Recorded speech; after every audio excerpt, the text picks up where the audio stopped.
Да бъдеш или да не бъдеш? Защо ябълката пада от дървото? Земята върти ли се около Слънцето? Какво би станало, ако можех да яхна лъч светлина?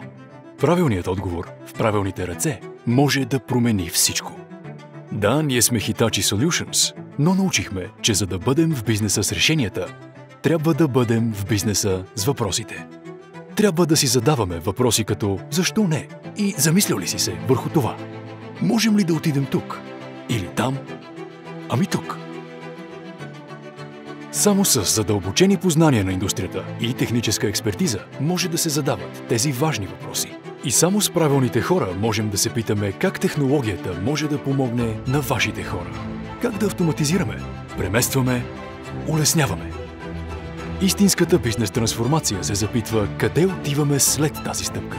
Запитва се, ами ако подобрим качеството на живот и това на услугите в публичния сектор, какво е нужно, за да се вдъхне живот на една 70-годишна модна марка? Това е невероятното на въпросите. Те могат да бъдат големи, могат да бъдат малки. Те могат да бъдат трудни, умни, провокативни или емоционални.